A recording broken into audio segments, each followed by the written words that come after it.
Hello दोस्तों, welcome to my channel. तो अनटेम्प्ड का 3rd एपिसोड शुरू करते हैं। तो एपिसोड 3 की शुरुआत में बीइंग और जियानसंग अपनी बहन जियानकुल के लोगों के साथ एक सराय में होते हैं। सराय का मालिक उन लोगों से माफ़ी मांग रहा होता है क्योंकि एक अमीर आदमी ने पूरा सराय बुक कर लिया था, जिस वजह से बीइंग और जियानसंग को कमरा खाली करने को बोल रहा था। तभी वहाँ 2 लड़कियाँ आती हैं और सराय मालिक को एक बक्सा देते हुए कहती हैं, इसे चिल्दे जिन के कमरे में रख दो। और ऐसा कहकर वो वहाँ से चली जाती हैं। चिल्दे जिन का नाम सुनते ही जियान यानली उस लड़की को देखने लगती है। जियानसंग सोच रहा होता है कि अब हम कहाँ रहेंगे। तभी बीइंग उन लड़कियों के पीछे पीछे चला जाता है और उनसे मीठी मीठी बातें करके वहाँ रहने की अनुमति भी ले लेता है। ये देखकर जियानसंग कहता है, तुम जैसा दिल पे आशिक ही उन लड़कियों को मना सकता था। उनकी नोकझोंक चल ही रही होती है कि तभी सराय का मालिक वापस से कमरे में आता है और उन्हें कमरा खाली सुनकर वापस से सब हैरान हो जाते हैं, अब क्या हुआ। तभी सराय में होती है जिन जिसुआन की एंट्री। सराय में आते ही जिन जिसुआन और जियान नानली आपस में टकरा जाते हैं। तभी जियानसंग जिन जिसुआन से, यार इसका नाम बड़ा दिक्कत करता है मुझे, कभी कभी एडजस्ट कर लेना। हाँ, तो तभी जियानसंग सराय में ठहरने की बात करता है, पर उनका जो सैनिक है वो मना कर देता है।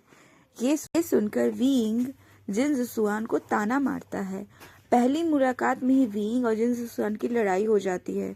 उनकी लड़ाई आगे न बढ़े इसलिए जियान नानली उनको रोकती है और सराय से जाने को कहती है। दूसरे सीन में जिन जिसुआन गलती से जियान यानली के कमरे में चला जाता है। दोनों थोड़े अनकंफर्टेबल होते हैं। इन दोनों को देख के ऐसा फील हो जाता है कि इन दोनों के बीच में आगे जरूर कुछ होगा, सो हमें आगे पता चलेगा। जिन जिसुआन जियान यानली से माफ़ी मांगता है।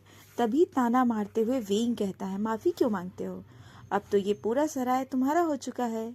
ये वीइंग की ये बात सुनकर जिन जिसुआन बिना कुछ बोले वहाँ से चला जाता है। जियान यानली भी वीइंग के साथ कमरे से बाहर चली जाती है और हमारी कहानी का ट्विस्ट आमंत्रण पत्र सराय में ही छूट जाता है।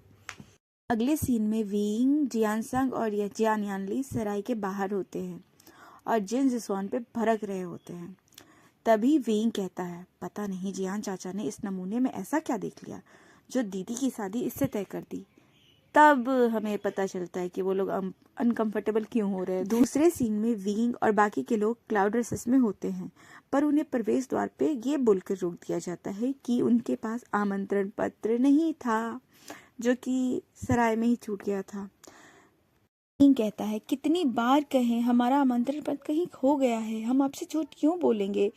कुल प्रमुख को बुलाइए, वो जानते हैं हमें। जब द्वारपाल उन्हें शाम तक का इंतजार करने को कहता है, वीइंग ये सुनकर भड़क जाता है। यानली उसे शांत करती है और शाम तक इंतजार करने को कहती है, समझदार है। तभी वीना की धुन के साथ एंट्री होती है लैंड कुल के छोटे राजकुमार लैंड चैन की। और ये वही सीन होता है जो मूक पुल में वीइंग याद करता था और इमोशनल हो जाता था। ये थी लैंजन से वीइंग की पहली मुलाकात।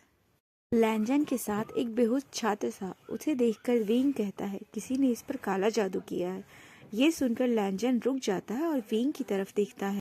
उसी वक्त जियानसंग अपना परिचय देते हुए उसे आमंत्रण पत्र के बारे में बताता है जो उनसे कहीं खो गया था। वीइंग भी बहुत प्यार से उससे कहता है उन सबको प्रवेश दिया जाए, रात हो रही है। पर लैंजन वो रोबोट की तरह बस एक ही बात बोले जा रहा था, आमंत्रण पत्र नहीं, प्रवेश नहीं। वीइंग बहुत प्यार से रिक्वेस्ट करता है, पर लैंजन कहता है आमंत्रण पत्र नहीं तो ढूंढ कर ला। ये सुनकर वीइंग गुस्से में आ जाता है और ऊंची आवाज में बात करने लगता है, पर जाते जाते लैंजन उसकी बोलती बंद कर जाता है क्योंकि वो उस पर माउथ स्पेल कर देता है, जिस वजह से वीइंग की बोलती बंद हो जाती है, बेचारा।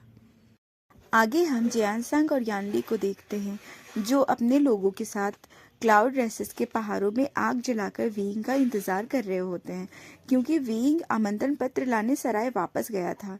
यानली को ये चिंता हो रही होती है कि वीइंग कहीं जिन जिसुआन से झगड़ा न कर ले। ये सुनकर जियानसंग कहता है कि जब तक जिन जिसुआन अपना मुंह नहीं खोलेगा दी, उसका झगड़ा किसी से भी नहीं होगा। क्या बात है। आगे जब वीइंग क्लाउड रेसेस आता है तो वो जियानसंग और यानली को नहीं पाता। वो उन्हें ढूंढता हुआ प्रवेश द्वार चला जाता है, पर मंत्र के कारण वो प्रवेश द्वार के अंदर नहीं जा पाता। विंग अपने जादू से उस मंत्र को हटा देता है और कहता है कोई भी जादू मुझे नहीं रोक सकता। विंग चोरी से छत के ऊपर से आश्रम में घुसने की कोशिश करता है, पर यह क्या था, उसकी मुलाकात हो जाती है लैनजन से। विंग लैनजन को अचानक से देख के डर जाता है और कहता है वो अपनी बहन को ढूंढता हुआ यहाँ आ गया है। अब उसके पास आमंत्रण पत्र भी है, तो उसे आमंत्रण पत्र के साथ अंदर आने दिया जाए। लैनजन कहता है तुमने कानून तोड़ा है, आधी रात को बिना इजाजत अंदर आए हो, ऊपर से शराब भी लाए हो, तुम्हें सजा मिलेगी। ये सुनकर विंग कहता है देखिए मैं पहली बार यहाँ आया हूँ, मुझे नहीं पता यहाँ के कानून, आगे से ऐसा नहीं होगा।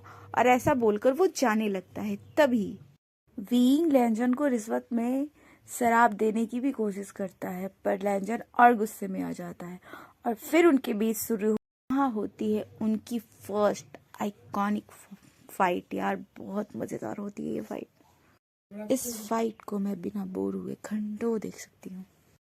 उनकी फाइट के बीच में विंग के शराब की एक बोतल टूट जाती है। विंग गुस्से में लैनजन का नाम लेता है।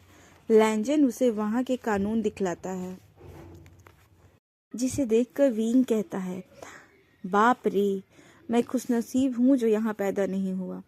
और सीधा छत पे चला जाता है और वहां बैठ के शराब पीने लगता है और कहता है अंदर पीना मना है, मैं तो बाहर बैठ के इसे पी ही सकता हूँ। उसे देखकर लैनजन चिढ़कर बोलता है बदतमीज। विंग शराब पीते पीते लैनजन की टांग खिंचाई करने लगता है। तभी लैनजन वापस से उसकी बोलती बंद कर देता है और उसे अपने साथ जाने को कहता है। विंग उसके पीछे पीछे जाता है। इनमें जेबुजुन और उसके अंकल उसी छात्र के शरीर की जांच कर रहे होते और वे भी यही कहते हैं कि इस पे किसी ने काला जादू किया है। और जेबुजुन कहता है कि कुछ दिनों से गुसू से किसान भी धीरे धीरे गायब हो रहे हैं। तभी वहां पर लैनजन विंग को साथ लेकर आता है। उन्हें देखकर जेबुजुन उस लाश को ढक देता है। अगले सीन में जेबुजुन विंग को समझाता है और कहता है तुमने कानून तो तोड़ा है और तुम्हें सजा भी मिलेगी, और सजा भी तुम्हें लैनजन देगा। सजा के तौर पे लैनजन विंग को गुसू के कानून 300 बार लिखने को कहता है, जिसे सुन के विंग हैरान हो जाता है। विंग कहता है ये तो गलत बात है, ये तो खड़ूस है, कुछ बोलो तो जवाब नहीं देते। विंग बेचारा अपनी आप बीती सुनाने लगता है, पर इसका उस पर कोई असर नहीं होता। 300 कानून तो विंग को लिखने ही पड़ेंगे। विंग अपनी बहन और बाकियों की चिंता कर रहा होता है कि अगर ये पहले प्रवेश दे देते तो इतना कुछ नहीं होता। ये सुनकर जेबुजुन कहता है लैन के कहने पर ही उसकी बहन और बाकियों को प्रवेश दिया गया है, जिसे सुनकर विंग खुश हो जाता है और लैनजन का शुक्रिया अदा करता है और साथ ही कहता है आप जितने खड़ूस दिखते हो उतने हैं नहीं। तभी विंग की नज़र उस लाश पे जाती है। वो उसके बारे में पूछने लगता है क्या हुआ उसे, क्या वो मर गया है।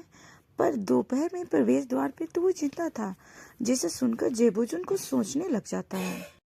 और हमें एक और कुल दिखाया जाता है, वैन कुल, जहाँ एक इंसान वैनकिंग को घुसू जाकर इन लोहे के टुकड़े को ढूंढ कर लाने को बोल रहा था। वैनकिंग अपने साथ अपने भाई वैन निंग को ले जाने की बात कहती है। वो इंसान इस बात को मान लेता है और वैनकिंग वहां से चली जाती है। इधर गुसू में अचानक से तेज हवा चलती है और वो लाश उठकर बैठ जाती है और उसकी आंखें खुलती है जो पूरी तरह से सफेद हो गई थी। विंग उस लाश को देखकर कहता है शायद किसी ने इसकी आत्मा छीन ली है। लैनजन कहता है आत्मा छीन ली है मतलब? विंग कहता है इसने अपनी आत्मा खो दी है, अब एक कठपुतली की तरह है बस। दूसरे सीन में जेबुजुन और लैन वांगजी आपस में बात कर रहे होते हैं। इसी बीच जेबुजुन लैनजन से विंग की बात करता है और कहता है विंग मुझे अच्छा लगा, भले उसकी ज़बान थोड़ी ज़्यादा चलती है पर वो जिंदा दिल और होशियार है।